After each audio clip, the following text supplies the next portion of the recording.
Bien, yo creo que ya ingresaron todos. Entonces, como les decía,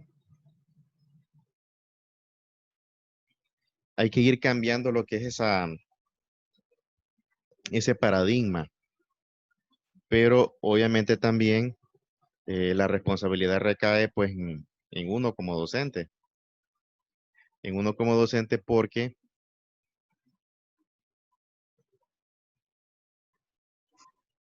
porque realmente pues que es ahí donde nosotros también tenemos el reto de cambiar nuestra manera de hacer las cosas. Siento yo de que en lo que es la clase, obviamente que la clase se presta para eso, pues, eh, tanto lo que es como ciencias sociales como lo que es educación cívica, se presta para que haya mayor interacción y se presta para que se vaya formando lo que es un sentido crítico. Y lo que más quiero, y ese es el objetivo, en parte lo que es el objetivo, el hecho de que en ustedes se vaya formando ese, ese sentido crítico, que ustedes a la hora de ver lo que es la realidad, ustedes pues infieran y pregunten por qué. O sea, no solamente dar las cosas por sentadas. En caso pues de cívica, nosotros pues debemos de tener en cuenta eso, vencer esa crisis de valores que estamos atravesando. Realmente que como sociedad, si ustedes se fijan, es bastante delicado lo que estamos experimentando a nivel de la pérdida de valores culturales, a nivel de la pérdida de valores cívicos. Imagínense que ahora ya no hay, si ustedes se fijan, no hay respeto por lo que son los símbolos nacionales. La gente no conoce muchos aspectos fundamentales que son inherentes a lo que es nuestra identidad. Entonces, la solución para que nosotros podamos tener esa, ese nivel de tanto de conciencia crítica como, como el hecho de que tengamos un sentimiento de identidad nacional es que nosotros conozcamos nuestra historia. Esa es la solución. Si nosotros no conocemos nuestra historia, difícilmente nosotros vamos a poder pues lograr lo que es vencer esa gran dolencia que estamos experimentando. Imagínense que nosotros pues como sociedad, en el caso de Honduras, Honduras es un crisol cultural. Cuando hablamos de crisol cultural, permítanme.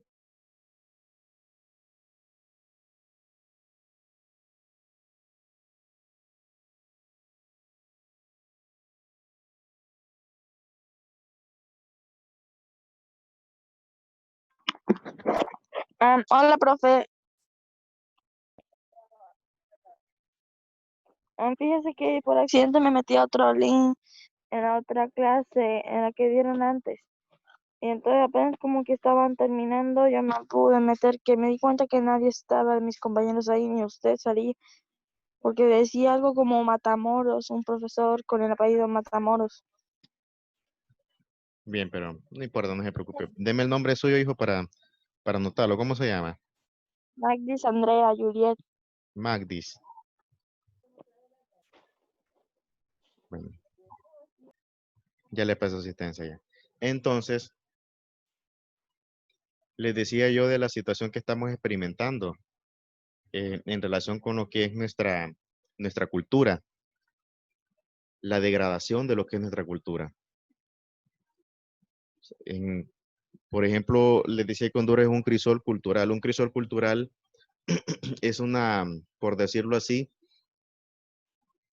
Honduras es un conjunto o es una sociedad que se conforma por una diversidad cultural.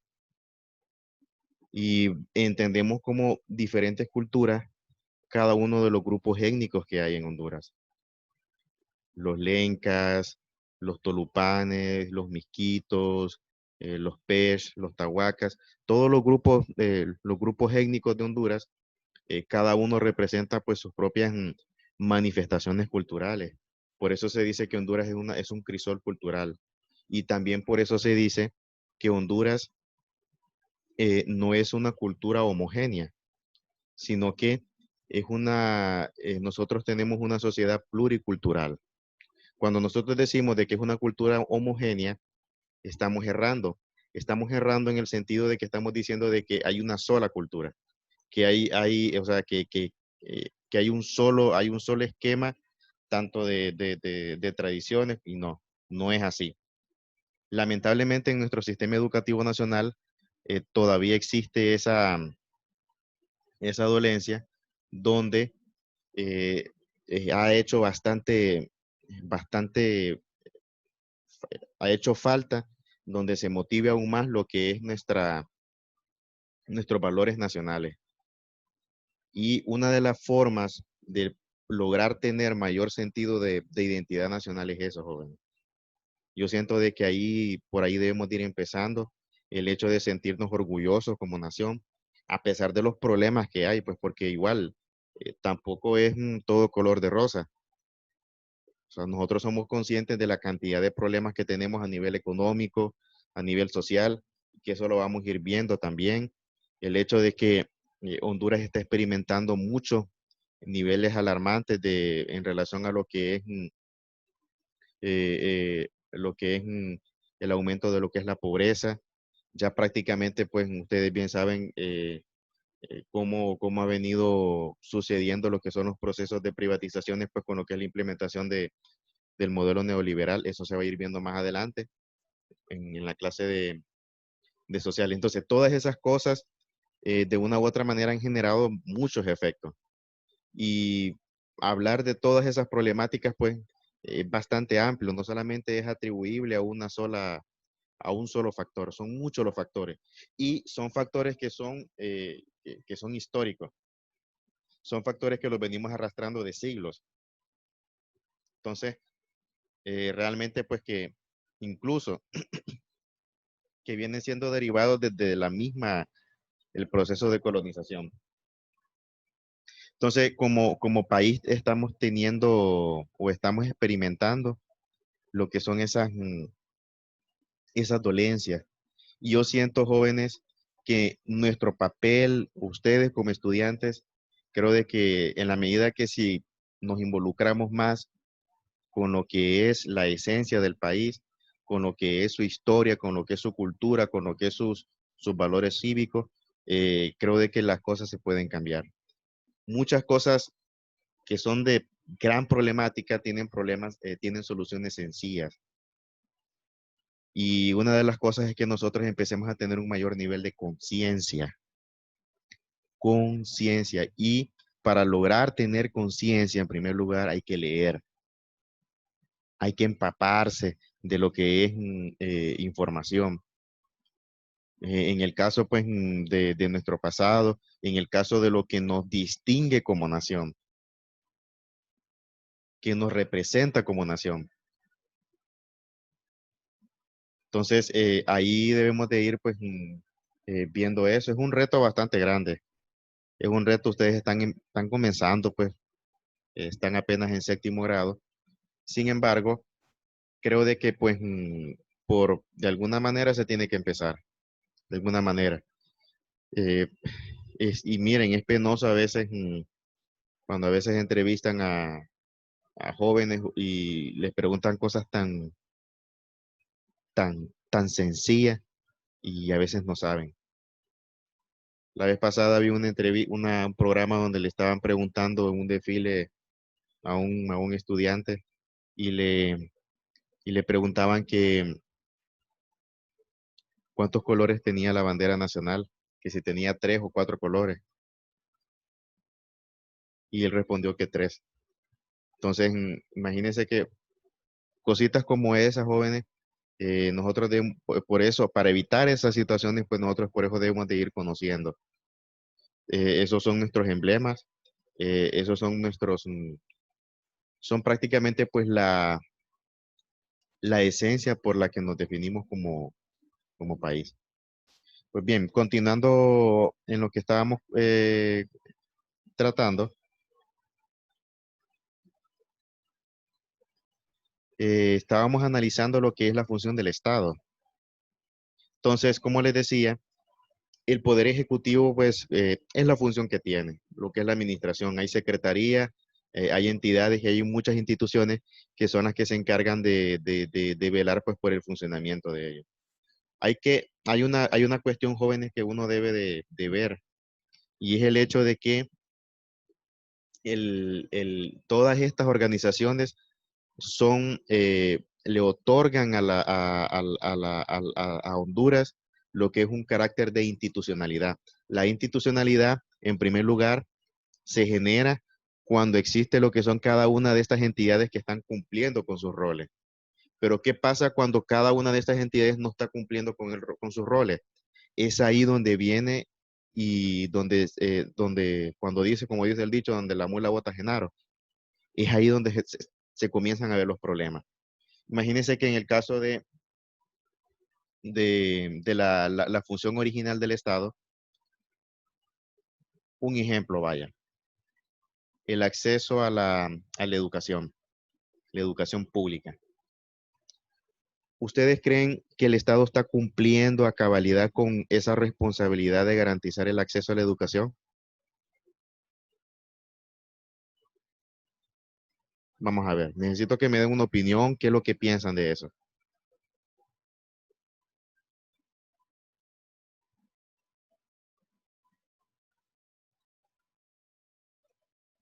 Vamos a ver, Kimberly. Profe, ¿cuál es la pregunta que no pude escuchar bien?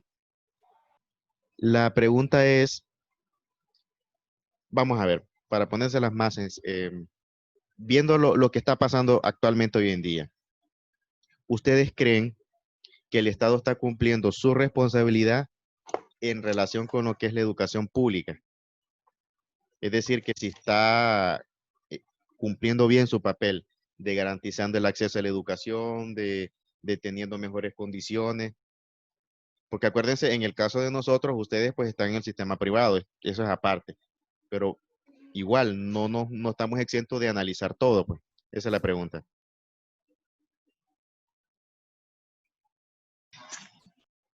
No, profe, no está cumpliendo. Ah, no está cumpliendo y vamos a ver, dígame por qué. Dígame por qué, vamos a ver. Con ejemplos, no se preocupen. O sea, la idea es tratar de crear, pues, ideas aquí. Profe, yo diría que sí está cumpliendo porque a veces cuando los niños que están en colegios públicos o de bajos recursos, como en programaciones de noticias, dan clase. Como hay personas que no tienen medios de dar para la educación. Ujú. Pero, profe, es que Sí, sí. ahorita creo que no está cumpliendo porque es que Ujú. todo lo está haciendo el maestro y el padre de familia y no está ayudando nada el gobierno. En su Bien, totalidad no está ayudando él. creo que voy a aclarar algo. No me estoy refiriendo a lo que está pasando ahorita, ¿ok? A lo que es lo de la pandemia, el rol que tenemos, que la educación en casa y todo eso, no. A lo que yo me estoy refiriendo en primer lugar es el hecho de que a nivel de país, pues, tenemos bastantes deficiencias, obviamente, bastantes deficiencias, no solamente a nivel económico, sino también, pues, en lo que es la parte educativa. En la parte educativa, por ejemplo, con el hecho de que eh, las condiciones de infraestructura son bastante deficientes. En los colegios o en la mayoría de las escuelas y colegios públicos que hay bastantes problemas de infraestructura. eh, las aulas están en muy malas condiciones. No hay acceso a lo que es la merienda escolar. es- eh, lo- Todos esos problemas generan bastantes situaciones negativas. Con el hecho, por ejemplo, de que exista eh, sobrepoblación en cada una de las aulas. Imagínense que yo recuerdo que yo trabajaba en el sistema público y recuerdo yo que en un aula me tocaba atender 70 estudiantes. O sea, es una situación bastante, pedagógicamente eso no es adecuado. Entonces, cada una de esas cosas van generando que la calidad educativa vaya disminuyendo. Entonces, viene a la pregunta. Entonces, si el rol del Estado, a través de lo que es la Secretaría de Educación, es garantizar de que, en primer lugar, se dé lo que es la calidad educativa. Entonces, vamos a ver, estamos viendo de que algo está fallando. Estamos viendo de que aquí hay algo que pues como que no está funcionando bien. Entonces, esa era más que toda la pregunta, pero igual los aportes de cada uno pues eh, estuvieron muy bien. Entonces, viendo bien, entonces, en el caso del Poder Ejecutivo, esa es la más que todo el área donde se desempeña. Ya lo que es el poder legislativo, su función es totalmente diferente, porque el poder legislativo se encarga en primer lugar de lo que es la jurisprudencia o lo que es en primer lugar la creación, derogación de lo que son leyes. ¿Alguien sabe? Vamos a ver una pregunta. ¿Alguien sabe cuál es el poder o qué nombre tiene el poder legislativo? Repita la El pregunta. poder legislativo, profe, ordena leyes o representa leyes. Ujú. Muy bien, excelente. ¿Quién es el presidente del poder legislativo? El presidente del Congreso Nacional, profe, creo. Sí. ¿Quién es?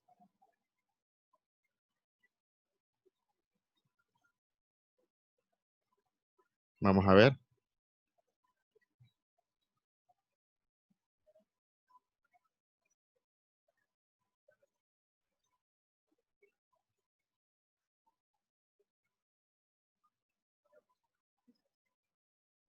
¿Quién es el presidente del Congreso? Juan Orlando. No. Es Mauricio Mauricio Mauricio Oliva. Alvarado. Mauricio Alvarado. Mauricio Oliva. Oliva. Muy bien, miren. eh, Cuando hablamos de los poderes del Estado, tenemos lo que son figuras que son prácticamente pues las figuras más representativas. Juan Orlando pues es el presidente de la República, obviamente, pero eh, aparte de la función que él tiene, él está al frente de lo que es el Poder Ejecutivo. Sin embargo, tenemos también, en el caso de los demás poderes del Estado, como el caso del Congreso Nacional, que en el caso de Mauricio Oliva ahorita es el presidente de lo que es el Congreso Nacional. Entonces, el Congreso Nacional se encarga en primer lugar de muchas cosas, de la creación de leyes, derogación de leyes, artículos. Es la que se encarga también de aprobar lo que es el presupuesto general de la República. Entonces, y el Congreso está integrado por lo que son diputados. Cada diputado, pues, cada departamento, pues, tiene sus propios representantes, sus diputados.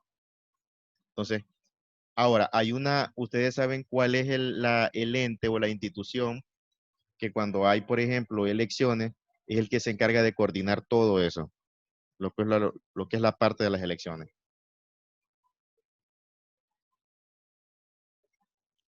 El Tribunal Superior Electoral. Excelente, exactamente.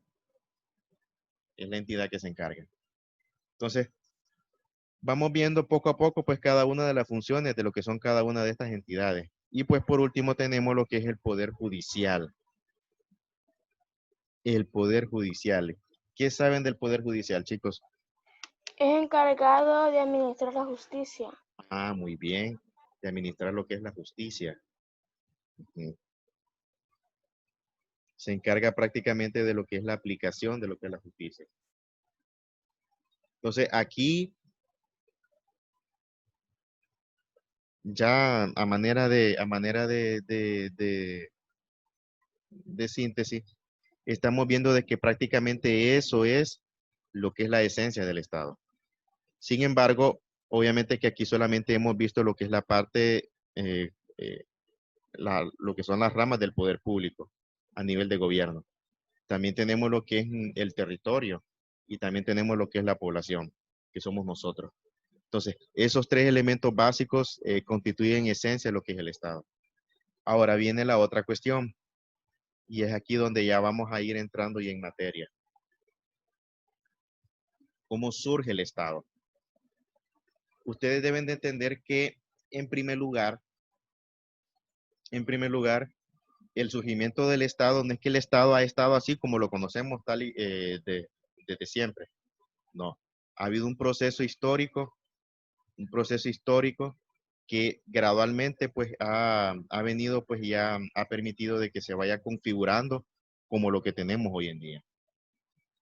Voy a hacer una pausa porque quiero ver a ver si ingresaron los que no habían pasado lista. Vamos a ver, alguien que haya ingresado y que no le haya pasado lista para aprovechar ahorita. Yo, María José, profe. María José Lago, ¿verdad? Génesis Abril también, profe. Permítame. Génesis Abril, ahí está ya. Diga presente, hija.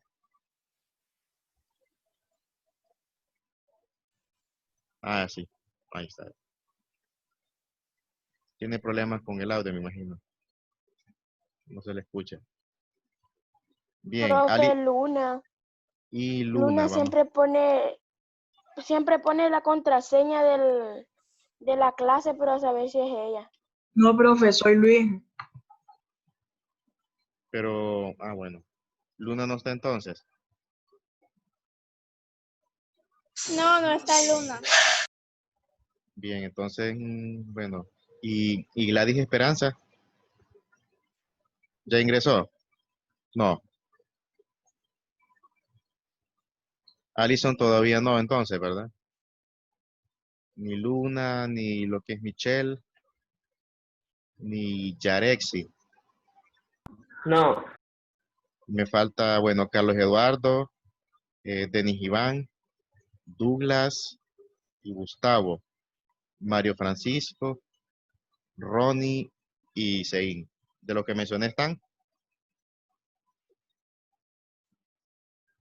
Bueno, Yo no. diga. No, profe, no están. Bueno, entonces vamos a continuar.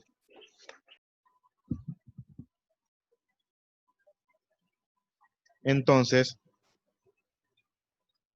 acá si ustedes se fijan, estamos viendo ahora la evolución histórica del Estado.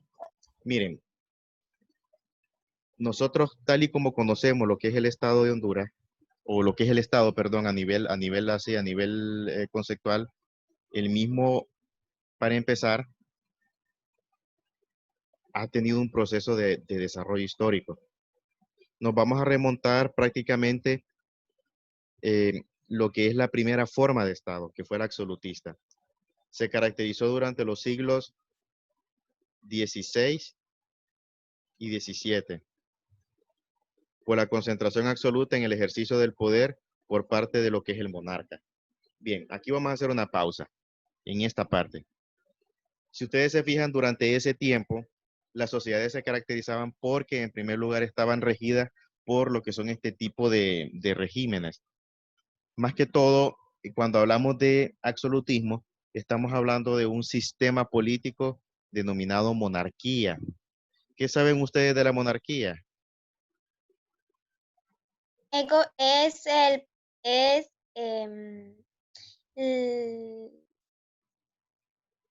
Bueno, es que no sé cómo explicarlo.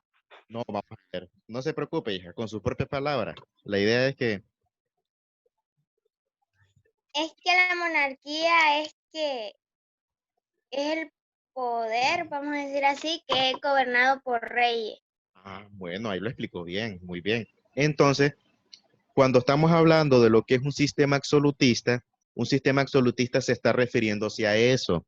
Se está refiriéndose en primer lugar a que es un sistema político de gobierno encabezado por lo que es un monarca. Durante ese tiempo, en el caso, porque nos estamos remontándonos a la Europa medieval. Acordémonos de que en el siglo XVI y el siglo XVII, específicamente, en ese espacio de tiempo, es donde prácticamente tuvo su apogeo lo que son cada uno de estos sistemas o de estos regímenes. Entonces, la monarquía era la forma de gobernar que existía. Ahora bien, ¿qué es una monarquía? La monarquía, ya lo dijo la niña. ¿Cómo se llama, hija?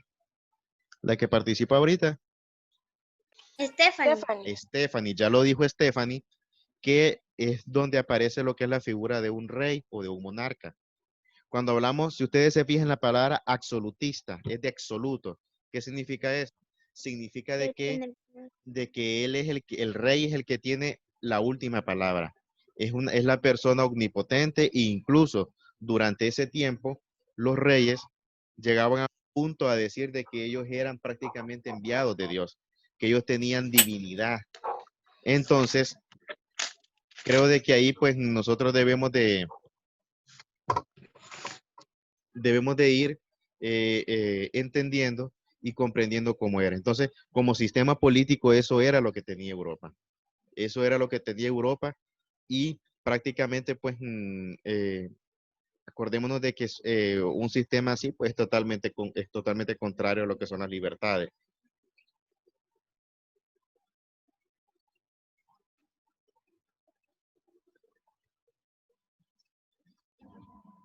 Vamos a ver un pequeño video. Voy a habilitar la opción de, permítanme.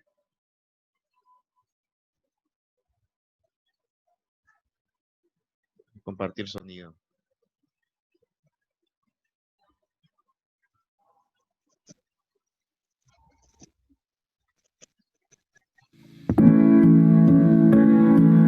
Aquí está, que siempre hay un anuncio ahí. Hola, ¿qué tal? ¿Cómo les va? Hoy vamos a hablar sobre el absolutismo. ¿Y qué es lo que fue el absolutismo? Bueno, el absolutismo fue un tipo de gobierno y un régimen político monárquico típico del antiguo régimen, es decir, el periodo anterior a la Revolución Francesa. En este tipo de sistema, todo el poder residía en el rey y este poder no podía estar limitada por ninguna medida, excepto por la ley divina. Ahí. Si ustedes se fijan, me escuchan bien, ¿verdad? Sí, profe. Bien, ok. Si ustedes se fijan, aquí menciona que el absolutismo fue un tipo de gobierno, ya lo habíamos dicho, que fue una de las primeras formas de gobierno, que prácticamente es como decir la forma antigua de lo que era Estado como tal. Y como régimen político, aquí menciona algo que es bastante importante y es un punto que lo vamos a tener en cuenta. Es anterior a la Revolución Francesa.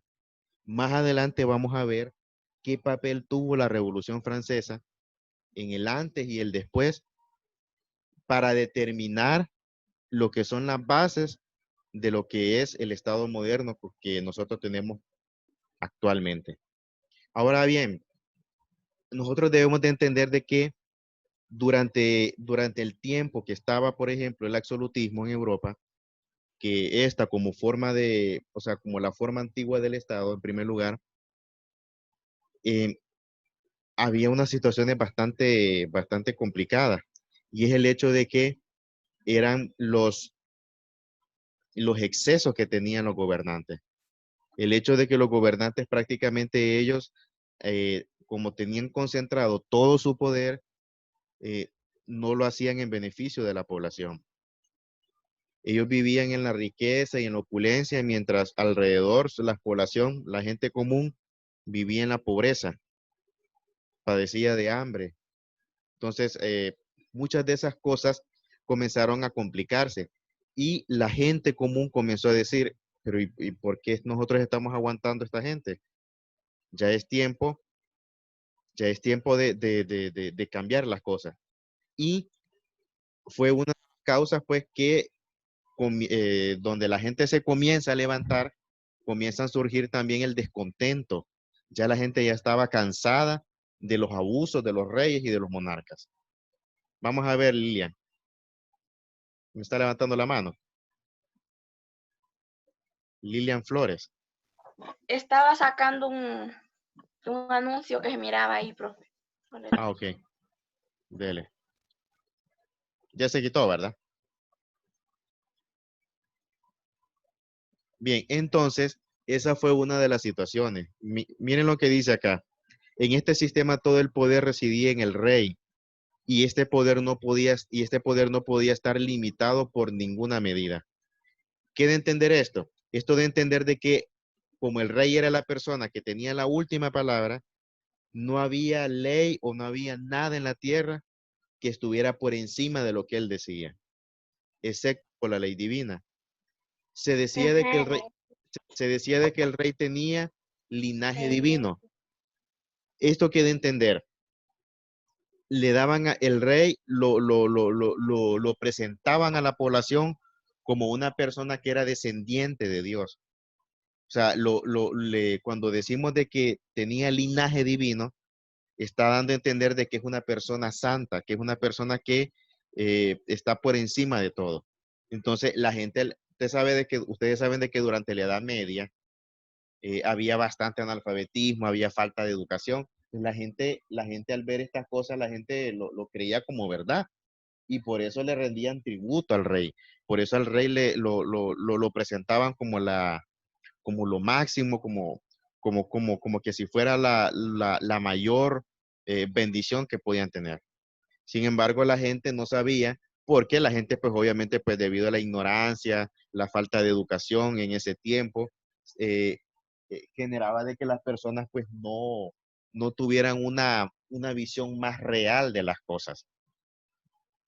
Entonces, volviendo, el absolutismo entonces fue un tipo de gobierno y un régimen político monárquico. Entonces, cuando hablamos de un tipo de gobierno, estamos hablando de que prácticamente esa era la esencia de lo que era el Estado en ese tiempo. Y es muy diferente porque si ustedes se fijan, ahora la población está representada, o sea, se elige a un representante mediante Un lo que es la democracia. representante. Y en el Y pasado, mientras que en la monarquía no se podía escoger no al... se podía, exactamente. En la monarquía no se podía escoger porque, ¿qué es lo que pasaba? Cuando hablamos de monarquía, estamos hablando de un linaje. Es decir, que la familia, una cierta familia está en el poder y generación tras generación lo sigue ostentando. Es decir, el rey, por ejemplo, al morir el rey, el poder pasa a su primogénito, a su primogénito, es decir, su hijo, y así Profe, sucesivamente. entonces en la monarquía la jefatura la tiene la familia. Prácticamente, pero ahí donde aparece lo que es la figura más sobresaliente de lo que es la monarquía y lo que es el gobernante en sí, es el rey, porque el rey prácticamente lo presentan como la persona que encabeza lo que es todo lo que es el gobierno y el régimen que dirige lo que es el país durante ese tiempo. Sí, Entonces Profe, dice, profe.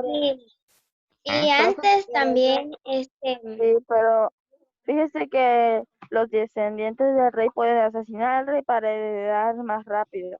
Algunos descendientes intentan hacer que el rey no muera, no sé, a veces ocurre. Sí, miren, en lo que son en las diferentes monarquías, porque miren, monarquías en Europa y en lo que es Rusia han Inglaterra. existido, en España, en Francia, en Inglaterra, Dinamarca, o sea, cada uno pues la misma Rusia con lo que es la familia Romanov que estaba al frente de lo que es la monarquía zarista, los zares que le decían. Entonces, en todas las monarquías también han existido esas luchas y esas pujas de poder en su interior. El hecho, por ejemplo, de que uno quiere ostentar el trono y que se han valido de diferentes artimañas o estrategias para poder llegar al trono. Como lo decía ella, por ejemplo, ¿cómo se llama la que me participó? Magdis. Magdis, como lo decía Magdis. El hecho de que se daban situaciones donde, por ejemplo, hijo o el que estaba en la línea directa de la sucesión del trono mataba al rey para poder quedar más rápido él con el trono. Entonces, todas esas cosas se daban. La lucha del poder a nivel interno, a nivel de familia se daba. O sea, También para mantener la generación, por decirlo así, se casaban entre la misma familia, primos con primos, muy para bien. mantener la monarquía, para tener el poder ahí. Exactamente. ¿Cómo se llama, hija, usted? Stephanie. Stephanie, exacta. Stephanie me menciona un punto bien importante y es el hecho de que una peculiaridad de lo que son estos sistemas monárquicos durante ese tiempo es el hecho de que ellos para garantizar supuestamente, entre comillas, la pureza de su linaje, lo que hacían que ellos entre familias se casaban. Ahora, hay algo que sí debemos de tener claro, es el hecho de que una persona común y corriente no podía aspirar a casarse, por ejemplo, con un miembro de la realeza durante ese tiempo. O sea, eso era visto como algo inaudito, pues, porque ellos se consideraban, ellos se ubicaban en un pedestal tan alto que para ellos las personas comunes y corrientes no eran dignas de poder, pues, tener parentescos o algún tipo de relación con ellos. Por eso ellos, Sí, porque ujú, los sí, trataban antes como la gente así normal eran esclavos y muy bien, ajá, los únicos sí. que tenían derecho eran los duques y los reyes. Exactamente, muy bien, exactamente. De ahí los demás, el resto de la población, jóvenes que no formaba parte de lo que era la aristocracia o lo que era la monarquía, les denominaban plebeyos, o sea, personas comunes y corrientes, artesanos, campesinos. Entonces, ahora hay otra situación, chicos. Y bueno, no me quiero meter en este tema porque no los quiero confundir, pero sí vale la pena mencionarlo. Ya a partir de este tiempo también la monarquía poco a poco comienza a decaer debido a que también está surgiendo se está consolidando lo que es el capitalismo como tal y está surgiendo lo que es una nueva clase que es la burguesía. Recordémonos que la burguesía comienza a luchar por tener mayor control y poder y técnicamente pues la monarquía era un obstáculo para la burguesía. Pero eso va a ser más adelante, no los quiero confundir. Entonces, aquí lo dice entonces como lo dice, siendo la representación divina de Dios. O sea, según ellos le hacían creer a la gente de que ellos eran representantes de Dios. O sea, la gente en ese tiempo creía de que Dios los enviaba a ellos para que los Para gobernaran. protegerlos. Profe, igual Exactamente. como en la historia de Moisés, de que el Ujú. faraón a todos los del otro lugar, no sé, pero Ah, eran esclavos de él y él los arriaba, ellos le hacían los templos al faraón y entre los mismos ellos tenían hijos y todas las personas eran esclavos, solo él y la mujer tenían el derecho de hacer todo lo que ellos querían. muy bien. ¿Cómo se llama, hijo? ¿Oí? ¿Cómo se llama? Jocelyn, Jocelyn. Bien, imagínense que Jocelyn está aportando con algo muy importante. Y es que también, cuando hablamos de ejemplos de sistemas monárquicos, también podemos ir Del faraón. y podemos también ubicarnos en lo que eran también lo que son aquellas grandes civilizaciones que se dieron. En el caso del Antiguo Egipto, por ejemplo, el Antiguo Egipto se caracterizaba también porque era un cuasi sistema monárquico también, con la única diferencia con la única diferencia de que en vez de el título, el Rey. nombre, en vez de rey, era Ajá, faraón. era faraón. Es como en el caso de Rusia. En el caso de Rusia, por ejemplo, allá no le llamaban rey al rey, sino que le llamaban Amo. zar, el Ah, zar de Rusia. El zar con Z, el zar de Rusia. Entonces, por eso se le llamaba lo que era la monarquía zarista. Entonces, es muy diferente. En el caso de Japón, por ejemplo, emperador. O sea,